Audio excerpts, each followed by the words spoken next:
हम लोग को बाहर करने के लिए एक और चीज हम लोग शुरू से ही झेलते आ रहे हैं। बीजेपी जब सरकार में थी तो हम लोगों को कहा करके बाहर कर दी कि ये आरजेडी के कार्यकर्ता लोग हैं। हम लोग के सीट पे बहाली ले आई है। नियोजी टीचर में क्या है कि वो लोग दक्षता परीक्षा देंगे, तो हम लोग को भी दक्षता परीक्षा सरकार लेकर के किया जाए।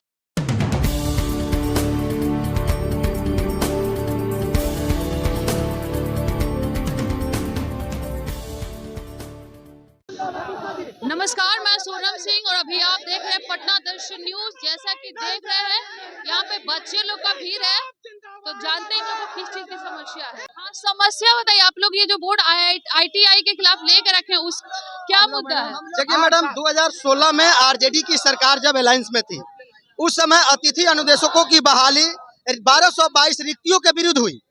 इस बहाली में BTech degree, diploma, MTech, CITS, ITI सभी डिग्री वाले बहाल हुए। काफी मेरिटोरियस बहाल हुए। DGT के कंप्लीट मापदंड को पालन किया गया, लेकिन हम लोग कार्य करते रहे। ITI के सारी कार्यों को संपादन किए। हम लोग के आने के बाद प्रशिक्षण कार्य में भी सुधार हुआ। उसके बाद सरकार समय समय पे अपनी कार्य भी संपादन कराई, जैसे इलेक्शन ड्यूटी, एग्जामिनेशन का कार्य हम लोगों से लिया गया। हम लोग निष्ठापूर्वक कार्य करते रहे, लेकिन 2018 में नियमावली हम लोगों से चुपे तैयार किया गया। उस नियमावली को प्रकाशन भी नहीं किया गया। उस नियमावली में एक अस्थायी कर्मचारी जो 2010 से कार्यरत थे, उनको 2 प्रकार की अधिमानता दी गई। एक CITS का अंक वेटेज दिया गया, जो कि CITS वो लोग नहीं थे, उनको 2019 में CITS ऑनलाइन कराया गया, लेकिन हम लोग को CITS से भी वंचित रखा गया। हम लोगों ने मांग भी रखा, लेकिन हम लोग को वंचित रखा गया। 2 प्रकार का अंक वेटेज भी दिया गया, 5 मार्क्स पर ईयर और 25 अंक मैक्सिमम।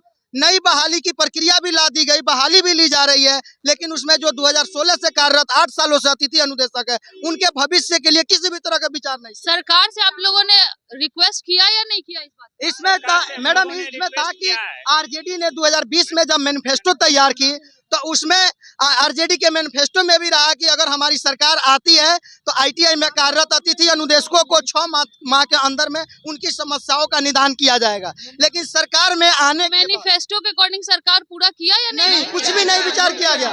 हम लोगों को ऐसे समझ लीजिए, कचरों की तरह समझ करके हम लोग को हटाने की प्रक्रिया शुरू कर दी गई और हम लोग के इस सीट पे बहाली, हम लोग के सीट के अगेंस्ट बहाली ले ली गई। मैडम, हम लोग सरकार जो है जॉब की बाहर ला रही है शिक्षकों को, और हम लोग को क्या है कि हम लोग रोजी रोटी छीन रही है। हम लोग रोड पे आ गए, हम लोग का ना कोई स्टेटस है ना कोई ये है।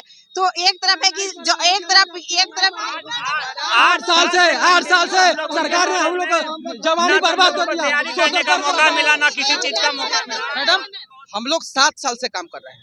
हम लोगों ने भी पार्टिसिपेट किया एग्जाम में, लेकिन आप भी जानते होंगे, इतिहास गवाह है कि एक दिन में 3 एग्जाम लिया गया। यदि आप ED का एग्जाम दे रहे हैं, एक भी क्वेश्चन ED का नहीं था, एक भी WCS का क्वेश्चन नहीं था, बिल्कुल अलग खाना पूर्ति किया गया हम लोग को बाहर करने के लिए। एक और चीज हम लोग शुरू से ही झेलते आ रहे हैं। बीजेपी जब सरकार में थी तो हम लोगों को कहा करके बाहर कर दी कि ये आरजेडी के कार्यकर्ता लोग हैं, और बाहर कर दिया। हम लोग हाई कोर्ट में केस किए, फिर पुनः ज्वाइनिंग किए, और बीजेपी के समय में हम लोग को 10% इंक्रीमेंट भी हुआ। और आरजेडी के तहत मैनिफेस्टो में लिखा गया कि आप लोगों का मतलब पूर्ण रूप से हम लोग देखेंगे, मैनिफेस्टो में दे दिया गया। हम लोग बहुत खुश हुए कि आरजेडी की सरकार आएगी तो हमारी मांग पूरी होगी, लेकिन आरजेडी की आई तो हमारा रोजी रोटी छीनने में लगा है।